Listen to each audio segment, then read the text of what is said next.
Everyone welcome back. ನೀವು ನೋಡ್ತಾ ಇದ್ದೀರಾ ಸ್ಟೂಡೆಂಟ್ ಸೊಲ್ಯೂಷನ್ ಚಾನಲ್. ಎಲ್ಲ ದ್ವಿತೀಯ ಪಿ ಯು ಸಿ ವಿದ್ಯಾರ್ಥಿಗಳಿಗೆ ಸ್ವಾಗತ. ವಿದ್ಯಾರ್ಥಿಗಳಿಗೆ ಡೌಟ್ ಇರುತ್ತೆ, ಭಯ ಇರುತ್ತೆ, ಅಂತ ಕಡಿಮೆ ಅಂಕ ಬಂದಿದೆ, ನಾನು ಫೇಲ್ ಆಗಿದ್ದೀನಿ, ನಾನು ಮುಂದೆ ಏನು ಮಾಡಬೇಕು ಏನು ಈ ರೀತಿ ನಿಮ್ಗೂ ಕೂಡ ಇದ್ರೆ, ಈ ರೀತಿ ನಿಮಗೆ ಡೌಟ್ ಕೂಡ ಇದ್ರೆ, ಕೆಲವು ವಿದ್ಯಾರ್ಥಿಗಳಿಗೆ ಈ ರೀತಿ ಆಗಿದ್ರೆ ನೀವೇನು ಮಾಡಬೇಕು, ಸಂಪೂರ್ಣ ಮಾರ್ಗದರ್ಶಿ ಸಂಪೂರ್ಣ ಮಾಹಿತಿ ನಾನು ತಿಳಿಸ್ಕೊಡ್ತೀನಿ. ಚಾನಲ್ಗೆ ಸಬ್ಸ್ಕ್ರೈಬ್ ಆಗಿ, ವಿಡಿಯೋ ಇಷ್ಟ ಲೈಕ್ ಮಾಡಿ. ನಾನು ಫೇಲ್ ಆದ್ರೆ ಏನಾಗ್ಬಿಡುತ್ತಪ್ಪ ಅಂತ ಭಯ ಇರುತ್ತೆ. ಇಲ್ಲಿ ನೋಡೋದಾದ್ರೆ ನಿಮಗೆ ವಿದ್ಯಾರ್ಥಿಗಳಿಗೆ ನಿಮ್ಗೆ ಪಿ ಯು ಸಿ ರಿಸಲ್ಟ್ ಬಂದ್ಬಿಟ್ಟು ಅವರ ನೆಕ್ಸ್ಟ್ ವಿದ್ಯಾರ್ಥಿಗಳ ಭವಿಷ್ಯದ ಮೇಲೆ ಸಾಕಷ್ಟು ಪ್ರಭಾವ ಕೂಡ ಬೀರುತ್ತೆ. ಕೆಲವರು ಕೂಡ ಅವರ ನಿರೀಕ್ಷೆಗೆ ತಕ್ಕಷ್ಟು ಅಂಕ ಕೂಡ ಬರೋದಿಲ್ಲ. ಇಲ್ಲಿ ವಿದ್ಯಾರ್ಥಿಗಳು ಮೈನ್ ಆಗಿ ಕಾನ್ಸಂಟ್ರೇಟ್ ಕೂಡ ಮಾಡಬೇಕಾಗುತ್ತೆ. ಇಲ್ಲಿ ಮೈನ್ ಥಿಂಗ್ ವಿದ್ಯಾರ್ಥಿಗಳು ಕೂಲ್ ಆಗಿರ್ಬೇಕು. ಜಾಸ್ತಿ ಏನು ಕೂಡ ಸಡನ್ ಆಗಿ ಏನು ಕೂಡ ನೀವು ಡಿಸಿಷನ್ ತೆಗೆದುಕೊಳ್ಬೇಡಿ.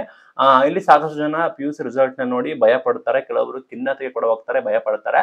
ಆದ್ರೆ ಅದು ನಿಮಗೆ ಶಾಶ್ವತ ಪರಿಹಾರ ಆಗೋದಿಲ್ಲ. ನಿಮಗೆ ಸಾವಿರಾರು ಲಕ್ಷಾಂತರ ಆಯ್ಕೆಗಳು ಕೂಡ ಇರ್ತವೆ ನಿಮ್ಮ ಜೀವನದಲ್ಲಿ. ಒಂದು ಪರೀಕ್ಷೆನೇ ನಿಮ್ಮನ್ನ ಡಿಸೈಡ್ ಕೂಡ ಮಾಡೋದು, ಇದು ಕೂಡ ಜ್ಞಾಪನ ಮಾಡ್ಕೊಳ್ಳಿ. ಇನ್ ಕೇಸ್ ವಿದ್ಯಾರ್ಥಿಗಳಿಗೆ ಅವರು ಕಡಿಮೆ ಅಂಕಗಳು ತೆಗೆದಿದ್ದಾರೆ ಅಥವಾ ಅವರು ತೆಗೆದಿರೋ ಅಂಕ ಕೂಡ ಅವರಿಗೆ ಸ್ಯಾಟಿಸ್ಫೈ ಆಗಿಲ್ಲ ಅಂದ್ರೆ, ವಿದ್ಯಾರ್ಥಿಗಳಿಗೆ ಎರಡನೇ ಆಯ್ಕೆ ಏನಿದೆ ಅಂದ್ರೆ, ನೀವು ರಿವ್ಯಾಲ್ಯೂಯೇಷನ್ ಹಾಕ್ಬೋದು, ಮರು ಮೌಲ್ಯಮಾಪನ ಕೂಡ ಹಾಕ್ಬೋದು. ಅದೇ ರೀತಿ ನೀವು ರೀಕೌಂಟಿಂಗ್ ಕೂಡ ಹಾಕ್ಬೋದು. ಹೇಗೆ ಅಂದ್ರೆ, ಆಫ್ಟರ್ ನಿಮ್ದು ಪಿ ಯು ಸಿ ಪರೀಕ್ಷೆ ಮುಗಿದ ನಂತರ ನಿಮಗೆ ಆಪ್ಷನ್ ಕೊಡ್ತಾರೆ. ನೀವು ಚೆನ್ನಾಗಿ ಬರ್ದಿದ್ದೀನಿ ಆದ್ರೂ ನನಗೆ ಕಡಿಮೆ ಅಂಕ ಬಂದಿದೆ ಅಂತ ಅನ್ಸಿದ್ರೆ ನಿಮಗೆ ನೀವು ಕೂಡ ಬೇಕಾದ್ರೆ ರಿವ್ಯಾಲ್ಯೂಯೇಷನ್ ಕೂಡ ಹಾಕ್ಬೋದು. ಅದೇ ರೀತಿ ನಿಮಗೆ ರೀಕೌಂಟಿಂಗ್ ಕೂಡ ಹಾಕ್ಬೋದು. ಅದು ಅಪ್ಲಿಕೇಶನ್ ಬಿಡ್ತಾರೆ ನಿಮಗೆ ಆಫ್ಟರ್ ರಿಸಲ್ಟ್ ಬಂದ ನಂತರ. ಅಲ್ಲಿ ರಿವ್ಯಾಲ್ಯೂಯೇಷನ್ ಏನಂದ್ರೆ, ರಿವ್ಯಾಲ್ಯೂಯೇಷನ್ ಮರು ಮೌಲ್ಯಮಾಪನ, ನಿಮ್ಮ ಕಂಪ್ಲೀಟ್ ಪೇಪರ್ ಅನ್ನು ಕೂಡ ಮತ್ತೊಮ್ಮೆ ಪುನಃ ಪರಿಶೀಲನೆ ಕೂಡ ಮಾಡ್ತಾರೆ, ಮತ್ತೊಮ್ಮೆ ವ್ಯಾಲ್ಯೂಯೇಷನ್ ಕೂಡ ಮಾಡ್ತಾರೆ. ರೀಕೌಂಟಿಂಗ್ ಬಂದ್ಬಿಟ್ಟು ಸರಿಯಾಗಿ ಅಂಕಗಳನ್ನ ಕೌಂಟ್ ಮಾಡಿರೋದಿಲ್ಲ, ಸರಿಯಾಗಿ ನಿಮ್ದು ಕೌಂಟ್ ಕೂಡ ಮಾಡೋದಿರೋದಿಲ್ಲ, ಅದರಲ್ಲಿ ನಿಮಗೆ ರೀಕೌಂಟಿಂಗ್ ಕೂಡ ಮಾಡ್ತಾರೆ.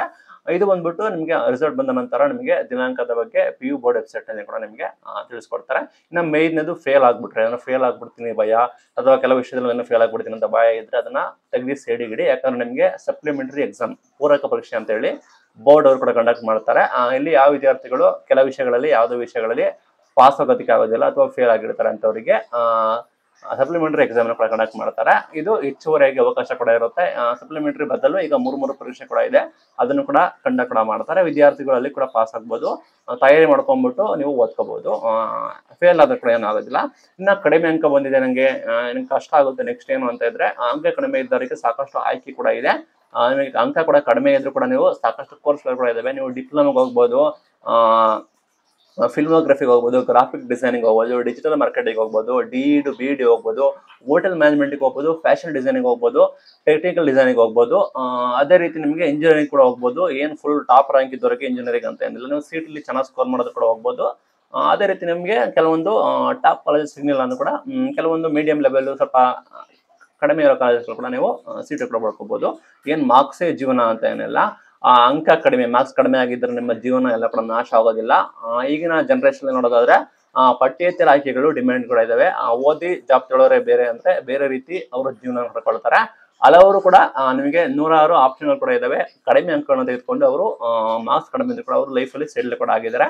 ನೀವು ಡಿಸೈಡ್ ಮಾಡ್ಕೊಳ್ಳಿ, ನಿಮಗೆ ಕಡಿಮೆ ಅಂಕ ಬಂದಿದೆ, ನನಗೆ ಇಂಟ್ರೆಸ್ಟ್ ಇಲ್ಲ ಅಂದ್ರೆ ನೀವು ಡಿಗ್ರಿ ಮಾಡಬೇಕಾ, ಡಿಪ್ಲೊಮಾ ಮಾಡಬೇಕಾ, ಕಾಂಪಿಟೇಟಿವ್ ಎಕ್ಸಾಮ್ ಹೋಗ್ಬೇಕಾ ಅಂತ ಹೇಳಿ ನೀವು ಡಿಸೈಡ್ ಕೂಡ ಮಾಡ್ಬೋದು. ಅದು ನಿಮಗೆ ಇಂಪಾರ್ಟೆಂಟ್ ಆಗಿರುತ್ತೆ. ತಲೆನೇ ಕೆಡಿಸ್ಕೊಂಡು ನಿಮಗೆ ಆಪ್ಷನ್ ಕೂಡ ಇದೆ. ಫೇಲ್ ಆದ್ರೂ ಕೂಡ ನಿಮಗೆ ಮೂರು ಪರೀಕ್ಷೆಗಳು ಕೂಡ ಇದಾವೆ, ಅದನ್ನ ಕಟ್ಕೊಂಡು ನೀವು ಕೂಡ ನೆಕ್ಸ್ಟ್ ಗೆ ಹೋಗ್ಬೋದು. ಅಥವಾ ನಿಮಗೆ ಕಡಿಮೆ ಅಂಕಗಳು ಕೂಡ ಬಂತು ಅಂದ್ರೆ ನೀವು ರಿವ್ಯಾಲ್ಯೂಯೇಷನ್ ಕೂಡ ಹಾಕ್ಬೋದು, ಕೌಂಟಿಂಗ್ ಕೂಡ ಮಾಡ್ಬೋದು. ಇನ್ ಕೇಸ್ ನಿಮ್ಮ ಈ ಹಿಂದೆ ರೂಲ್ಸ್ ಕೂಡ ಮಾಡಿದ್ದಾರೆ, ನಿಮ್ಗೇನೋ ಪರೀಕ್ಷೆ ಬರ್ದಿದ್ದು ನಿಮಗೆ ಚೆನ್ನಾಗಿ ಬರ್ದಿದ್ದೀನಿ, ಅಂಕ ಕೂಡ ಕಡಿಮೆ ಬಂದಿದೆ ಅಂದ್ರೆ ನಿಮಗೆ ಇಚ್ಛೆ ಪಟ್ರೆ ಮತ್ತೊಮ್ಮೆ ಎಕ್ಸಾಮ್ ಕೂಡ ತೆಗೆದುಕೊಳ್ಬಹುದು. ಮೂರು ಪರೀಕ್ಷೆಗಳು ಕೂಡ ಇದಾವೆ. ನಿಮಗೆ ಮತ್ತೊಮ್ಮೆ ಬೇಕಾದ್ರೆ ನೀವು ಪರೀಕ್ಷೆಯನ್ನು ಕೂಡ ನೀವು ತೆಗೆದುಕೊಂಡು ನೀವು ನಿಮ್ಮ ಮತ್ತೆ ನೀವು ಇಂಪ್ರೂವೈಸೇಷನ್ ಕೂಡ ಮಾಡ್ಕೋಬಹುದು. ಇಷ್ಟೆಲ್ಲ ಕೂಡ ಆಪ್ಷನ್ ಇದೆ. ಮಾರ್ಕ್ಸೇ ಜೀವನ ಅಲ್ಲ.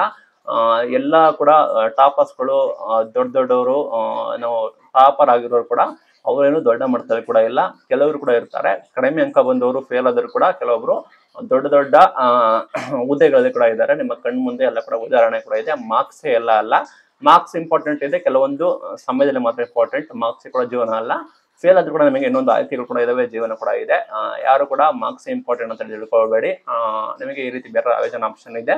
ಫೇಲ್ ಆದ್ರೆ ನಿಮಗೆ ಮರು ಪರೀಕ್ಷೆ ಕೂಡ ಬರೀಬಹುದು, ಸಪ್ಲಿಮೆಂಟರಿ ಕೂಡ ಬರ್ದು ಸಾಕಷ್ಟು ಜನ ಜೀವನ ಕೂಡ ಕಟ್ಕೊಂಡಿದ್ದಾರೆ. ಅದಕ್ಕೂ ಕೂಡ ಟೈಮ್ನ ಕೊಡ್ತಾರೆ. ನಿಮಗೆ ಮಾರ್ಕ್ಸ್ ಸ್ಯಾಟಿಸ್ಫೈ ಆಗಿಲ್ಲ ಅಂದ್ರೆ ಮತ್ತೊಮ್ಮೆ ಎಕ್ಸಾಮ್ ಕೂಡ ಬರೀಬಹುದು, ಇಲ್ಲ ಮರು ಮೌಲ್ಯಮಾಪನ ಅಂದ್ರೆ ರಿವ್ಯಾಲ್ಯೂಯೇಷನ್ ಕೂಡ ಹಾಕ್ಬೋದು, ಅಥವಾ ರೀಟೋಟಲಿಂಗ್ ಕೂಡ ಆಗ್ಬೋದು. ಇಲ್ಲಿ PUC ನಿಮ್ಗೆ ಕಡಿಮೆ ಅಂಕ ಬಂದ್ರೆ ನಿಮಗೆ ಜೀವನನೇ ಹೋಗ್ಬಿಡ್ತು ಅನ್ನೋದು ಅನಿವಾರ್ಯತೆ ಇಲ್ಲ. ರಿವ್ಯಾಲ್ಯೂಯೇಷನ್ ಹಾಕ್ಬೋದು, ಸಪ್ಲಿಮೆಂಟರಿ ಎಕ್ಸಾಮ್ ಕೂಡ ಬರೀಬಹುದು, ಡಿಪ್ಲೊಮಾ ಕೋರ್ಸ್ ಆದ್ರೂ ಹೋಗ್ಬೋದು, ಪ್ರೊಫೆಷನಲ್ ಕೋರ್ಸ್ ಆದ್ರೂ ಹೋಗ್ಬೋದು. ಸಾಕಷ್ಟು ಹಲವು ಆಯ್ಕೆಗಳು ಕೂಡ ನಿಮಗೆ ಇರ್ತವೆ. ನೀವು ಯಾವುದೇ ಕಾರಣಕ್ಕೂ ನಿಮ್ಮ ಆತ್ಮವಿಶ್ವಾಸ ಕೂಡ ನೀವು ಕಳೆದುಕೊಳ್ಳಬೇಡಿ. ನಿಮಗೆ ಮುಂದಿನ ಆಯ್ಕೆ, ಮುಂದಿನ ದಾರಿ ಕೂಡ ನಮ್ದು ಚೆನ್ನಾಗಿರುತ್ತೆ. ಯಾವುದೇ ಕಾರಣಕ್ಕೂ ನೀವು ನಿಮ್ಮ ಕಾನ್ಫಿಡೆನ್ಸ್ ನ ಕೂಡ ಡೌನ್ ಮಾಡ್ಕೋಬೇಡಿ. ನೀವು ಇದು ಇವತ್ತಿನ ವಿಡಿಯೋ. ಈ ವಿಡಿಯೋ ಇಷ್ಟ ಲೈಕ್, ಸಬ್ಸ್ಕ್ರೈಬ್ ಮಾಡಿ. Thank you for watching till end ಎಲ್ಲ ವಿದ್ಯಾರ್ಥಿಗಳಿಗೆ. Thank you.